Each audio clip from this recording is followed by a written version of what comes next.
Se o seu filho tem 3 anos e você percebe, sente que perdeu o controle da casa, que tá muito difícil lidar com ele, então escuta bem o que eu vou te dizer. Isso não significa que o seu filho é uma criança difícil, que ele é uma criança problemática, complicada, e também não significa necessariamente que você tem culpa disso. Mas significa sim que você não aprendeu a conduzir a sua criança nessa janela tão importante da vida, que é o período de 0 a 3 anos de idade. Mas eu quero que você fique aqui e me acompanhe, porque você vai descobrir como fazer isso sem perder tempo ainda hoje. Eu sou educadora há mais de 40 anos, mestre em educação e distúrbios da comunicação, também master em matrimônio e família pela Universidade de Navarra, e por isso eu posso garantir para você que ainda tem muita coisa que você pode fazer nessa primeira infância para formar bem a estrutura do caráter do seu filho. E vamos fazer isso com bastante rapidez antes que essa janela maravilhosa da primeira infância se feche, tá certo? Então, fica aqui nesse vídeo que eu vou falar com você sobre 4 aspectos muito importantes. Por que essa idade, essa faixa de idade é tão importante no desenvolvimento da pessoa? Quais são as características reais que o seu filho tem agora, né, entre 2 e 3 anos, e vai ter ainda nesse final de primeira infância, que ele ainda não tinha logo no início da vida? Quais são os 6 erros mais cometidos pelos pais nessa faixa etária e que você precisa compreender e identificar com clareza para poder mudar o mais rápido possível? E, além de tudo, você vai saber também o passo a passo do que fazer para começar esse processo de mudança e perceber que o seu filho pode sim ser uma criança até fácil de conduzir, se você souber fazer isso com habilidade, tá certo? Então vamos lá. Antes da gente começar com todo esse conteúdo, eu já quero te pedir para deixar o like e começar a me seguir aqui no canal, tá bom? Todas as semanas eu posto vídeos sobre educação de filhos, sobre a importância de pais que tenham convicção, firmeza, clareza e muito amor para conduzir e formar bem os filhos, tá certo? Então vamos lá. Por que os 3 primeiros anos de vida são uma janela tão importante, tão decisiva na primeira infância? Então, o que é importante vocês entenderem, gente? Que nós estamos vivendo uma época de muita confusão. Então, muito embora nós tenhamos muito conhecimento à disposição, tenhamos aí informações infinitas sendo produzidas sobre a infância, sobre manejo, sobre o que é importante e o que não é, nós estamos muito confusos, porque esses conhecimentos nem sempre são transmitidos com coerência, sentados numa visão de pessoa que sustente a ação dos pais. Então vocês ficam recebendo recortes e ficam se tornando cada vez menos seguros, cada vez menos eficazes no processo de educação dos filhos. Eu vejo isso com muita preocupação e com muita tristeza, porque acompanho muitas famílias. E eu quero deixar claro para você o seguinte: por que isso está acontecendo desse jeito? Porque já há muito tempo, desde Rousseau, vamos para colocar um prazo, né? Mas até mesmo antes disso, nós estamos sendo vítimas de algumas ideias errôneas, tanto sobre a pessoa como sobre a educação. Então lá, a partir de Rousseau, que disse, olha, o homem nasce bom, é a sociedade que o corrompe, né? Que vai tirando da gente assim, puxa, o que eu faço então com uma criança se eu vou atrapalhar o desenvolvimento dela ao invés de ajudá-la a crescer? Passou por uma série de teóricos, né? Dewey e etc. E aqui no Brasil, nós sofremos esse impacto como? Naquilo que é muito característico do nosso povo, no sentimentalismo, né? Então vejam, o que é que nós mais ouvimos hoje falar? É sobre disciplina positiva, sobre educação gentil, desmame gentil, educação respeitosa, né? Comunicação não violenta, colocar a criança no centro.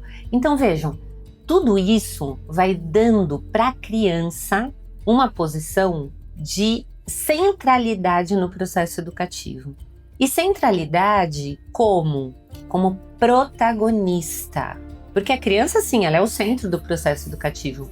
Mas ela é o centro porque ela é o ser a receber as informações, os critérios, os valores, os princípios. E não o ser a ditar tudo isso, tá certo?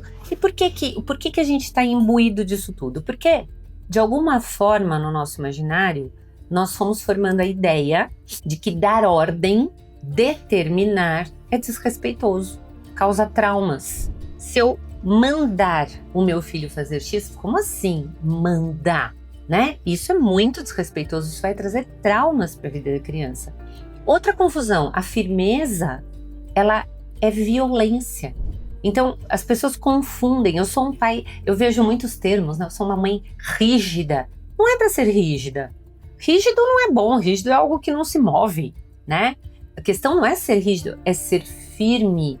Nossa, mas aí eu vou ter que bater na criança. Não, você não precisa bater na criança para ser firme. Então, não confunda violência, agressividade com firmeza, que uma coisa não tem nada a ver com a outra, mas é isso que está no nosso imaginário hoje. Outra coisa, que o limite reprime a personalidade. Puxa vida, mas se eu não deixo a minha criança fazer nada, mas é da personalidade dela fazer tal coisa.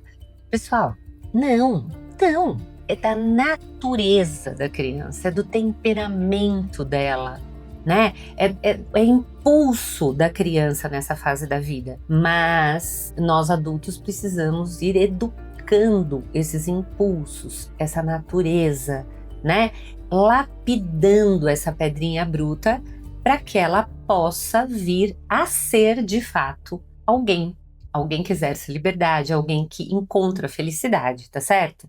Então, nós precisamos perceber o nosso papel nesse processo. E por que é que você está assustado agora?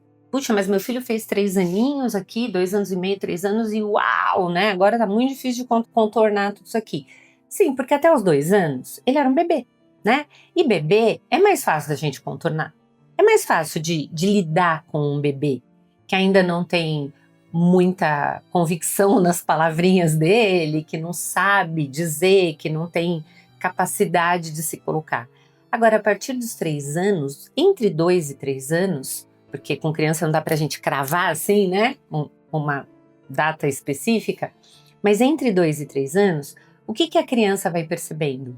Que ela é diferente da mãe, que ela não é um prolongamento da mãe, que ela é outra pessoa e ela impacta esse ambiente com os seus desejos, com os seus impulsos, tá certo? E aí ela vai começar a fazer o quê? Testar. Não, a criança não testa. Testa sim, pessoal. Qualquer um de vocês que convive com criança, que olha de verdade para a criança e para a realidade, sabe que a criança testa sim. Quem nunca viu uma criança que você fala assim, não pode pegar tal coisa, e ela olha para você e vai com o dedinho na direção. O que é isso? O que é isso se não é um teste, né? Um modo de dizer assim, vamos ver se vale mesmo esse limite aqui. E isso, pessoal, é normal, tá certo? Ela está fazendo um processo muito próprio dessa idade, que é tatear para encontrar de fato quais são os limites. E limites dão segurança. Eu sei que dentro deste espaço aqui eu posso me mover. Dentro desse espaço eu posso caminhar porque aqui eu estou segura. E é isso que a criança está buscando, tá? Bom, isso daqui, pessoal, é para você entender que nós estamos confusos e que não é uma coisa pessoal, não é que você é incompetente. Muitas mães falam para mim, nossa, eu não sou capaz, eu acho que eu não sou uma boa mãe. Sim, vocês podem sim ser excelentes mães, é que vocês estão confusas. E a gente está aqui exatamente para ir limpando essa visão, tornando essa visão mais clara, tá certo? Então vamos entender aqui que entre 2 e 3 anos, a criança, a primeira infância vai do 0 aos 6, tá certo? Do 0 aos 3, pessoal, entendam isso, a criança vai ter um maior desenvolvimento da vida. O número de conexões e de aprendizagens que a criança faz de 0 a 3 anos é maior do que ela vai fazer de 3 até 80 anos se ela viver. E essa é a primeira etapa da primeira infância, os primeiros 1000 dias da criança. Então, esses primeiros 1000 dias, eles são muito importantes. Quando vai chegando no final dessa etapa, de 2 para 3 anos, 3 anos e pouquinho, muitas mudanças já aconteceram na criança. Então, vamos entender um pouquinho dessas mudanças. Primeiro, a linguagem da criança ganha uma potência gigante, né? Então, aquela criancinha pequena que era da mamãe, mais, né? Coisinhas, olha, começa a contar coisas, começa a dizer, inventar pequenas histórias, começa a ocupar um turno no diálogo, né? Então você pergunta, ela responde, etc e tal. Então a linguagem dela ganha uma potência grande, tá certo? Muito embora nem tudo que a gente fale para ela, ela compreende como nós imaginamos. Ela faz uma compreensão, sim, mas não é igual à compreensão adulta. O pensamento simbólico ele vai aparecendo nessa fase da vida da criança, né? O que significa isso? Ela começa a navegar entre real e imaginário. Então, a criança começa a imaginar que tem um monstro embaixo da cama, imaginar que a bruxa vai chegar no quarto, e isso é muito real para a criança, né? Isso começa a fazer parte da realidade dela, porque ela ainda mistura esta realidade com o mundo imaginário. Por isso mesmo você já vai conseguindo dimensionar como que a compreensão de linguagem dela é diferente da nossa, né?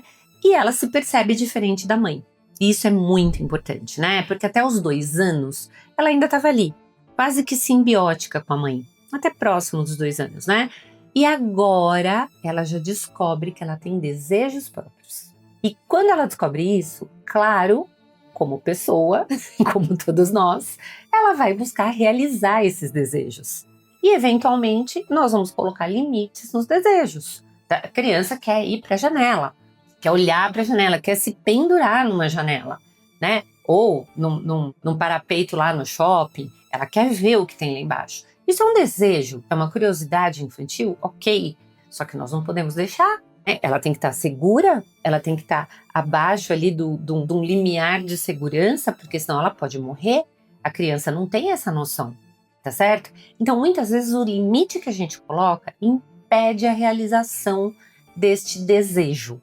E ela vai testar, tá certo? Ela vai buscar, ela vai chorar, ela vai tentar, ela vai escondido. Aí depende do temperamento da criança, pessoal. Mas ela vai tentar. E o que é importante que vocês entendam? O que é importante que vocês entendam? Quando ela vai tentar, mais do que realizar o desejo, a necessidade dela é encontrar o limite de verdade. É encontrar aquela segurança do limite. Por isso que é tão importante que os adultos olhem com atenção para a criança. Que os adultos compreendam não o que ela quer com o desejo, mas o que ela precisa, qual é a necessidade dela. Ela quer olhar lá embaixo, mas ela precisa, nesse momento, do limite claro, firme. Não, é perigoso. Fica aqui, né? Então, ela está precisando disso porque isso vai dar o chão para ela, né? Isso vai deixá-la segura de onde ela pode pisar, tá certo?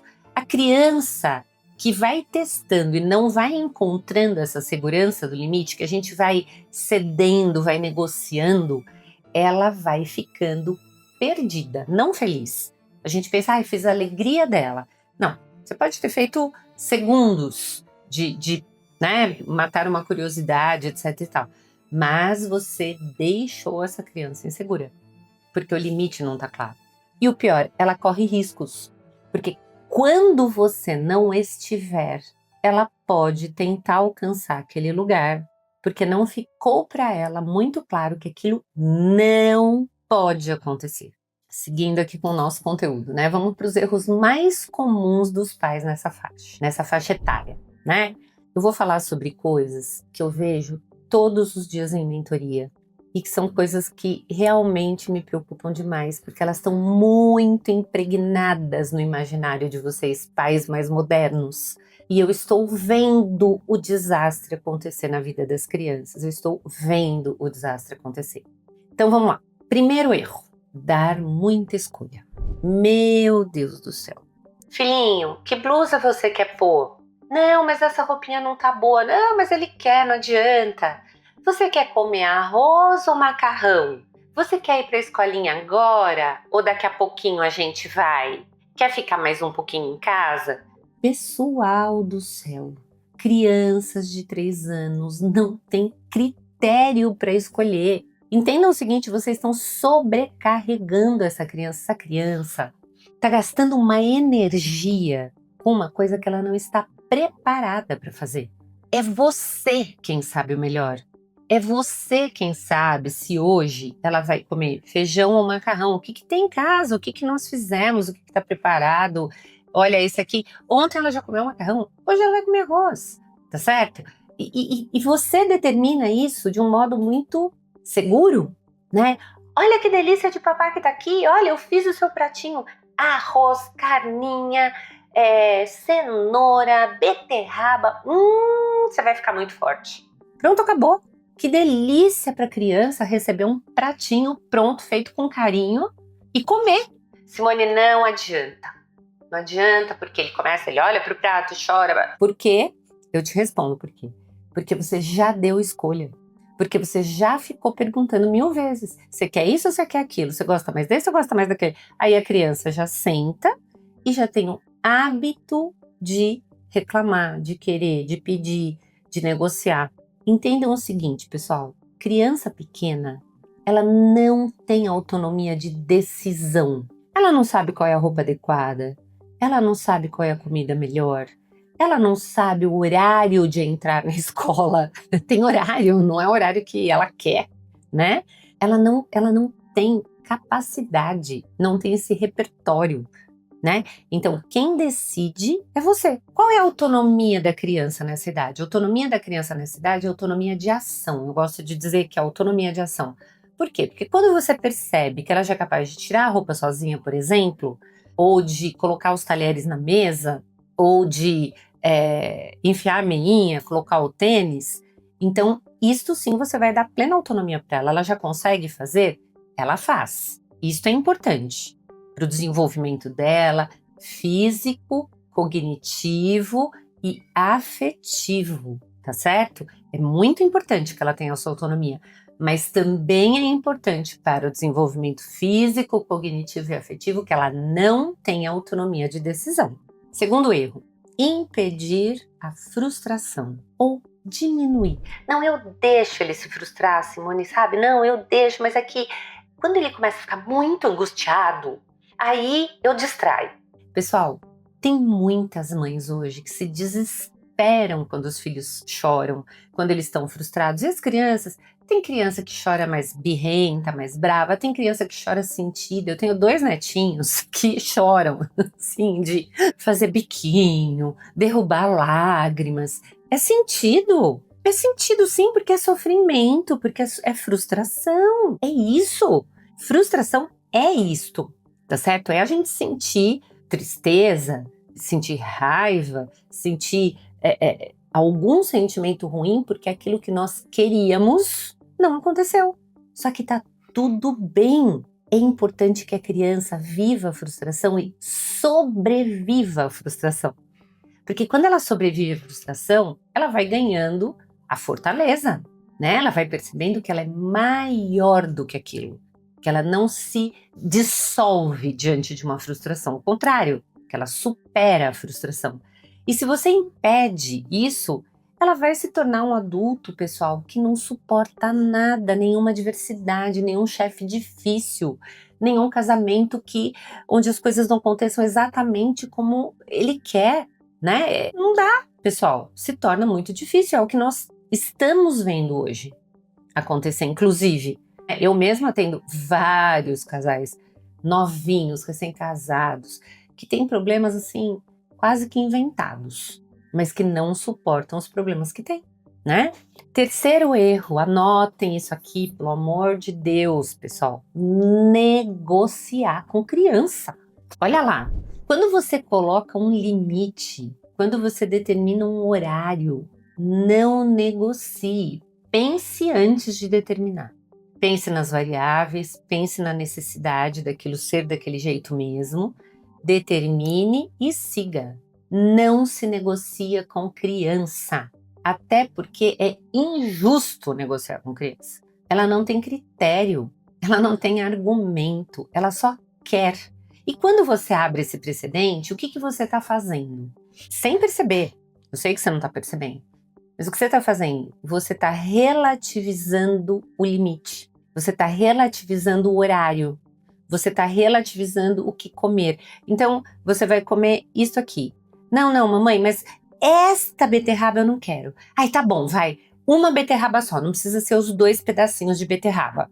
Pronto, então, é importante ou não é importante eu comer aquela quantia de beterraba? É a mamãe que decide ou sou eu que decido? Porque vocês vão criando um negociador. E a criança não entende o que é inegociável e o que é negociável. Aliás, acho que até os adultos estão com dificuldade de entender isso hoje em dia. E aí, ela vai sempre tentar negociar. Sempre, sempre, sempre. E nem sempre é bom que essa negociação aconteça. Inclusive porque tem coisas que você precisa com urgência. Vamos supor que você está andando na rua e a sua criança solta a mão de você e tem um perigo. Você está percebendo que tem um perigo. Você precisa de uma urgência. Você precisa dizer e ela te atender. Agora, se você vai dizer e ela fica negociando com você, às vezes o acidente aconteceu. Então, nós precisamos parar de negociar. Mas, Simone, se eu não negociar, ela se submete a qualquer coisa. Não. Criança aprende a negociar negociando com criança, não negociando com adulto, tá certo? O adulto tem que colocar a direção e fazer seguir. Outro erro, gente, 4º erro, proteger demais do medo. É verdade que as crianças começam a ter mais medos, gradativamente mais medos. Até o final da primeira infância elas vão ter muitos medos. De monstro. Nossa, tinha uma criança que eu atendi a mãe que ele tinha medo dos bichos que iam sair debaixo da cama dele à noite. Que bicho? Ele nem sabia dizer, mas a mãe imaginava barata, aranha, e ele ficava incomodadíssimo. Então, mesmo que ele olhasse embaixo da cama, então os medos, eles existem. E a criança sofre com os medos. Agora, o que vai fazer essa criança superar os medos não é você se conectar com o medo e ficar, ai não, mas tá bom. Então, peraí, eu vou dormir com ela ali para ela ver que o bicho não vem. Ok, só que ela vai achar no imaginário dela que o bicho não vem porque você tá ali. Quando ela estiver sozinha, vai vir. Nós precisamos dar segurança para a criança nessa hora. Filho, confia na mamãe. Não vai vir nenhum bichinho aqui, viu? Você fica tranquilo, amanhã você vai acordar e vai falar, mamãe, você tinha razão, não veio nenhum bichinho. Dá trabalho, tá, mamãe? Dá trabalho, porque às vezes a criança chora, a gente tem que voltar no quarto algumas vezes, mas vocês precisam colher o fruto de que eles acordem no dia seguinte e percebam que está tudo bem. Porque isso sim vai desenvolvendo a coragem.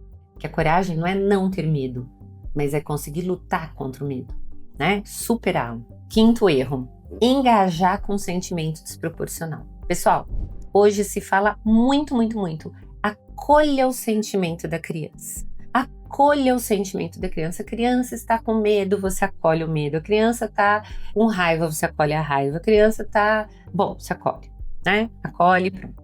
Eu digo diferente para vocês. Compreenda o medo da criança. E depois, ordene esse medo, esse sentimento, né? Compreenda. Ok, você é adulto, você é capaz de compreender aquele sentimento. Mas depois você ordena o sentimento. Não simplesmente acolhe. Ah, você tá com medo disso? Entendi. Mas deixa eu te contar. Sabia que a gente não precisa ter medo disso? Porque olha, a sua mamãe vai voltar já. Você quer ver? Você vai esperar aqui comigo. Então, eu tô ordenando. Porque o sentimento da criança é muito desproporcional, ele é desordenado, a criança é só emoção. Então, ela precisa de um adulto que ofereça segurança e ordem, que ordene o sentimento. Isso não é desprezar o sentimento da criança. Ao contrário, né? É ajudá-la a lidar com esse sentimento de modo que ela não seja vítima do sentimento. Que ela vá conseguindo ser alguém que tem sentimentos e não que é sentimentos. E sexto erro, esse aqui também é terrível, pessoal. Discutir com criança de 3 anos. Misericórdia, gente. Não, porque eu quero tal coisa. Não, não pode por causa disso. Não, mas você tá falando assim comigo. Não, mas... Vira um pá, parece um jogo de ping-pong. É o tempo todo uma bateção de boca. Eu vejo adulto conversando com criança de 3 anos como se fossem 2 crianças de 3 anos. E daí sim, quem orienta quem? Então, não seja igual à criança. Você falou assim comigo. Meu amor, fica tranquilo. A mamãe sabe o que tá fazendo. Acabou. Porque você é chata. Porque agora as crianças chamam pai e mãe tudo de você, né? Não tem mais... Porque você é chata, porque você fez isso, porque é meu amigo. Querida, ó, quietinha que a mamãe sabe o que está fazendo. Fica tranquila, viu? Tô cuidando de você. E segue a vida. Seu filho te agradecerá. Não hoje com 3 anos, mas a longo prazo. O que a gente precisa fazer diante disso tudo? Você se reconheceu em algum desses 6 erros? Não, isso eu faço, aquilo eu faço. Ouve bem, volta um pouquinho o vídeo, escuta, anota. Você se reconheceu? Ainda é tempo. Simone, mas você não falou que os 3 primeiros anos da primeira infância é onde tem? Mas depois dos 3 aos 6 também. Aos 3, por que 3 é um marco? Porque nos 3 anos a gente tem a primeira poda neural. O que é uma poda neural?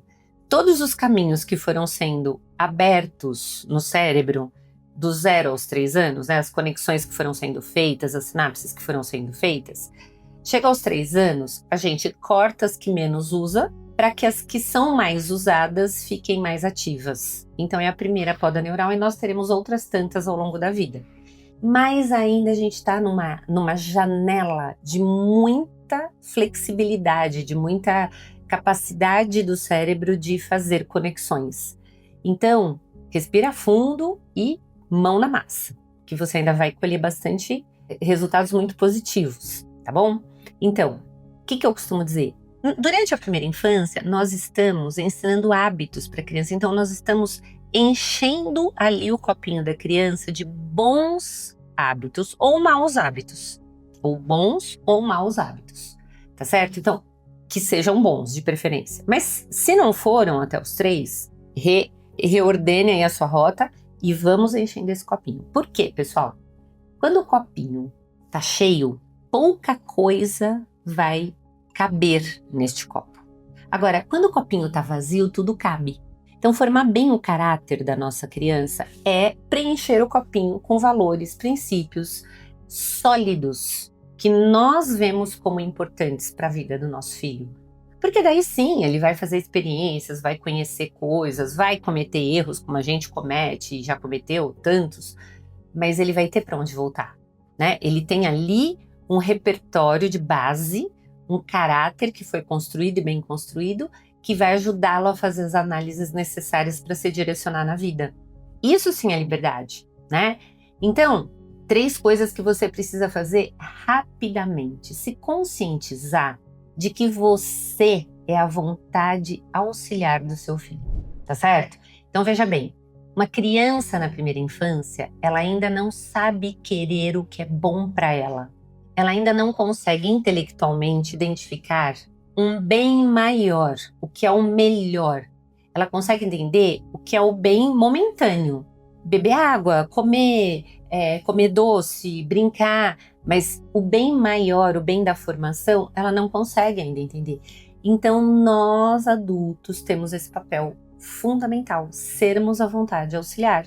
Ou seja, escolhermos pela criança, escolhermos aquilo que vai levá-la a um bem maior. E aí você decide por ela e faz este bem acontecer na vida dela. Este é o seu papel. E isso precisa acontecer já, né? Isso, gente, entendam o seguinte, não é tirania. Poxa, eu que vou decidir, então eu sou um tirano na vida do meu filho. Claro que não. Isso é um serviço. Você vai deixar alguém incapaz de decidir alguma coisa? E vai dar ruim. Então é um serviço. Quem ama, cuida, orienta, direciona. Tá certo? Uma outra coisa importantíssima de você fazer na sua casa, que eu acho que até para você não é claro ainda, é um outro exercício. É você identificar uma hierarquia nas coisas, né? Então eu vou te iluminar aqui com 3 categorias. Existe uma categoria que é lei. As leis, elas são inegociáveis. Por quê? Porque elas têm como base, como objetivo, formar o juízo moral das crianças. Então ali são o que vai formar a moral dentro da tua casa. Então você precisa saber quais são os seus valores negociáveis. Então vou dar exemplos aqui, tá? Por exemplo, na nossa casa, irmãos não se batem. Não queremos mentir aqui, nós não mentimos. Na nossa casa, nós respeitamos os mais velhos. Isso não vai ter negociação, tá certo? E quando há uma quebra nessa lei, a consequência precisa ser proporcional, grave, séria. Porque nós estamos ferindo uma lei que é séria, é de ordenação moral, tá certo? Tem coisas que são determinações, tá? Então não são leis morais, são questões de ordem. O horário de banho, horário de comer, hora de dormir, né? Então você vai determinar, você vai fazer acontecer, mas quando tem um escorregão aí, isso não é tão grave como uma lei moral, tá certo? A gente corrige, a gente orienta, mas com um pouco menos de gravidade, tá certo?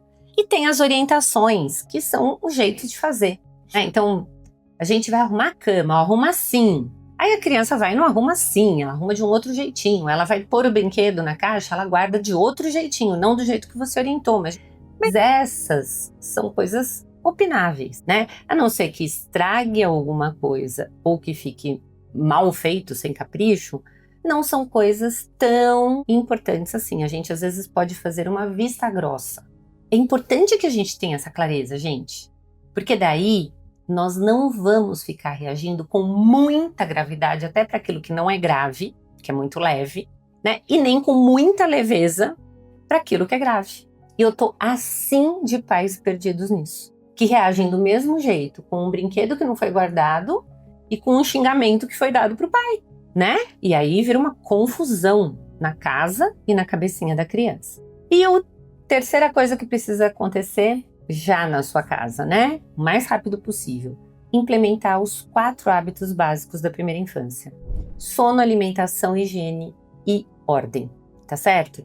Esses 4 hábitos, gente, eles precisam ser instalados antes dos 6 anos. Bem instalados. Porque quando eu tenho bons hábitos, eu depois vou formar com muito mais facilidade um bom caráter. Quando eu tenho vícios ou maus hábitos, fica mais difícil a formação do bom caráter, tá certo? E a criança precisa de rotina. O cérebro da criança se desenvolve melhor, de modo mais eficiente, quando ele está mais relaxado. Ele está sendo orientado, está sendo direcionado e a criança não está gastando energia com aquilo que não precisa, tá certo? Então, deixa eu dizer uma coisa para vocês. Lógico que eu estou falando tudo isso num vídeo aqui do YouTube, eu acho que já vai ajudar muita gente. Mas com certeza, se você está muito confuso em relação a tudo isso, eu não vou conseguir aprofundar muito com você aqui.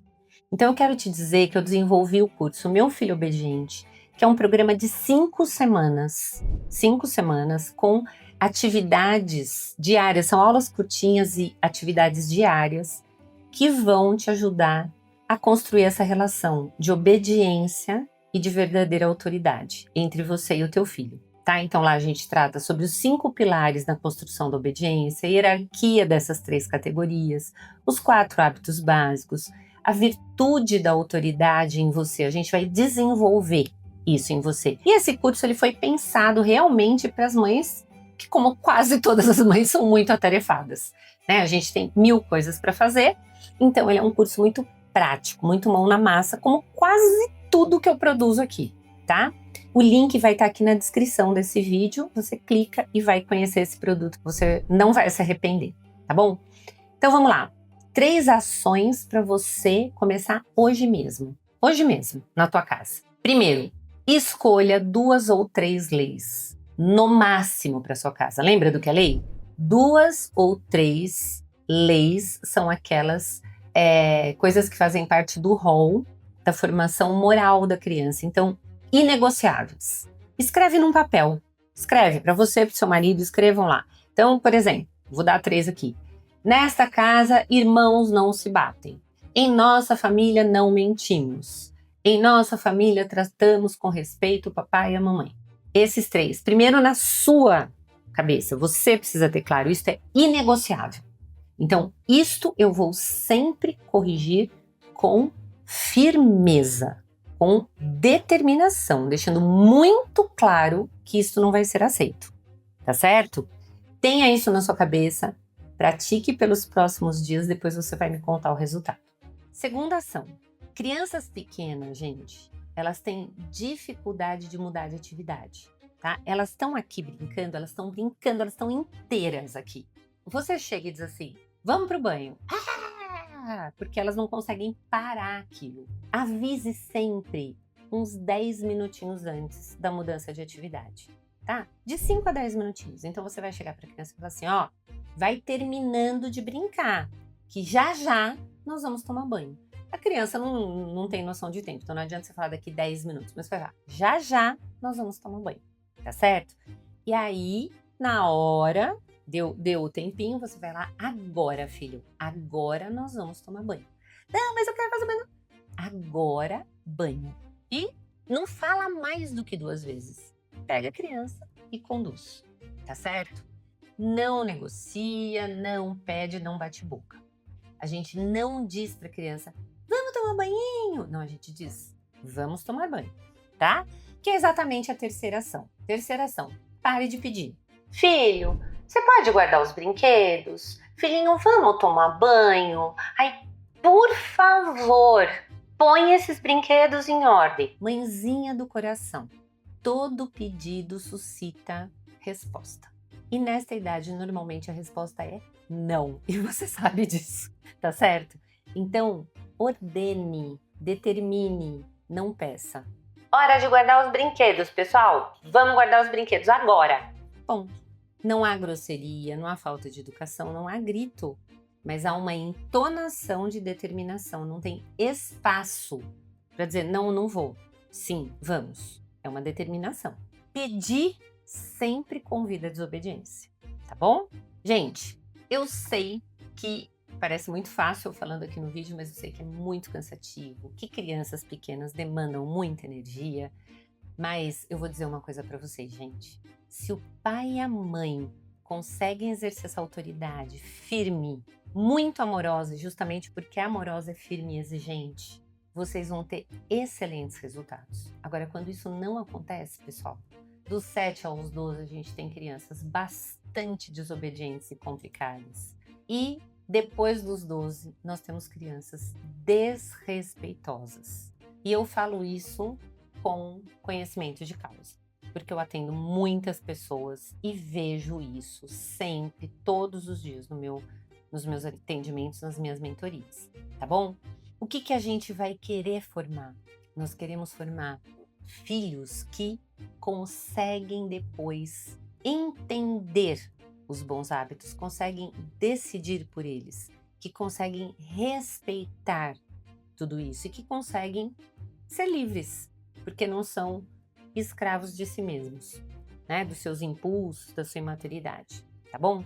Se você tá achando o seu filho com 3 anos difícil e não implementar essas mudanças, pode ficar tranquilo que com 12, 15, 18 vai ser um desastre. Então, eu te convido a, por mais que seja trabalhoso, implementar tudo isso que nós estamos falando aqui nesse vídeo para você, porque isso vai fazer toda a diferença na vida do seu filho e na sua vida, tá certo? Vamos criar filhos fortes. Vamos ser fortes para criar os nossos filhos fortes, tá bom? Tenho certeza que você é capaz disso e tô aqui para que você possa tirar suas dúvidas, que eu possa te ajudar a clarear como fazer isso da melhor maneira possível, tá bom? Deixa o seu link aqui o seu like aqui nesse vídeo. Se inscreve no canal, ativa o sininho, porque toda semana eu publico conteúdo aqui que vai te ajudar muito a educar o teu filho, tá? O Meu Filho Obediente, que é o nosso programa de 5 semanas para orientar nessa tarefa, tá aqui. O link tá aqui na descrição do vídeo, tá bom? E mãos à obra, pessoal, mãos à obra. As palavras são lindas, as explicações são maravilhosas, mas o que muda mesmo a sua vida e a vida da sua criança é a ação, é mão na massa, tá bom? Fiquem com Deus e até o próximo vídeo, se Deus quiser.